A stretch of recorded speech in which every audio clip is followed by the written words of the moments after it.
Welcome back to the channel. So we'll starting with benign mesenteric hypertrophy. Okay, let's start.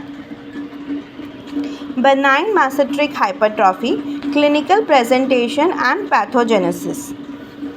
It is a clinical enlargement of one or sometimes of the both masseter muscle related to a teeth clenching or gum chewing habit. The muscle undergoes a type of repetitive isometric exercise that induces the hypertrophy. अब clenching करते रहे या गम chewing करते रहे तो उस muscle का एक रेपिटेटिव एक्सरसाइज होता है जिसकी वजह से उसकी हाइपरट्रॉफी होने लग जाती है. It is more frequent in man and 85% is ipsilateral. मतलब एक ही मसल ज़्यादातर अफेक्ट होते हैं rather than both the muscle.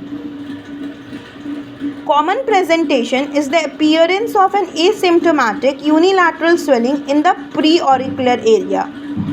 So the common presentation of benign mesenteric hypertrophy is the asymptomatic unilateral swelling in the preauricular area. Okay, this can be confused with parotitis. Parotid swelling जो होता है वो भी preauricular area में होता है, unilateral होता है generally.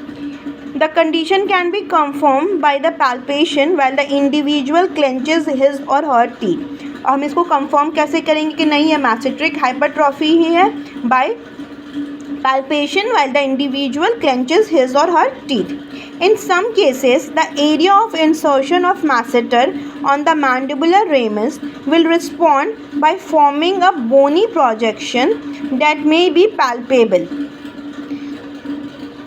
ओके कुछ केसेस में क्या होता है जहाँ पे इंसर्शन होता है मैसेटर मसल का मैंडिबुलर रैमस में it will form a bony projection.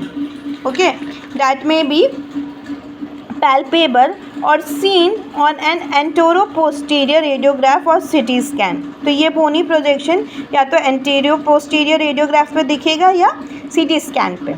ठीक है.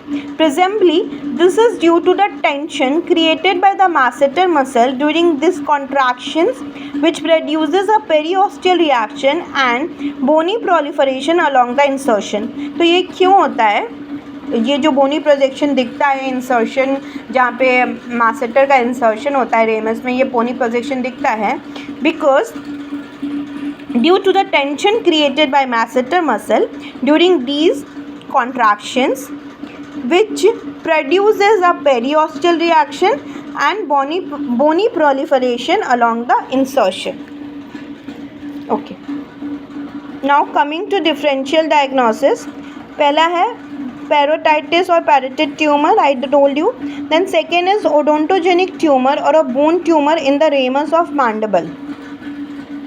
ऑब्वियसली अगर वो बोनी प्रोजेक्शन दिखेगा तो हम ट्यूमर से भी कंफ्यूज कर सकते हैं. If the pain and erythema of a cellulitis और abscess involving the pterygomasseteric space is mild would be a consideration. तो space infection can also be a differential diagnosis.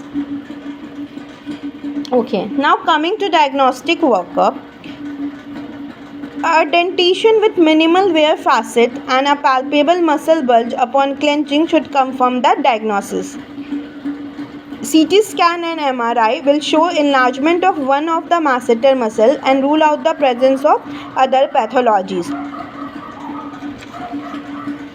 Histopathology ऐसा कोई हिस्टोपैथ उसका दिखता नहीं है. Now coming to treatment and prognosis.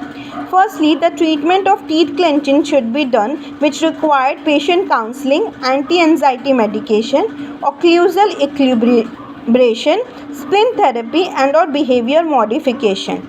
तो सबसे पहले टीथ क्लेंचिंग को ट्रीट करेंगे हम लोग, वो हैबिट को ट्रीट करेंगे जिसके लिए patient counselling, anti anxiety medication, occlusal equilibration, splint therapy and और behaviour modification.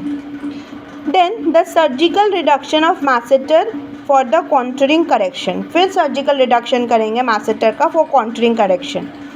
Even then, resection of a portion of masseter may not eventuate in the anticipated normalization of contour because of post-surgical fibrosis, hypertrophy of the muscle, or by a continuation of reinitiation of the teeth clenching habit. तो ये बोल रहे हैं कि हो सकता है उसके बाद भी पूरा नॉर्मलाइज नहीं हो contour because of post surgical fibrosis, rehypertrophy और continuation of the habit. If a masseter muscle recontouring is accomplished, अगर हो गया, then will reflect the masseter from the lateral ramus and resect a medial wedge from the insertional area and lower 1/3 of the muscle via intraoral और extraoral approach.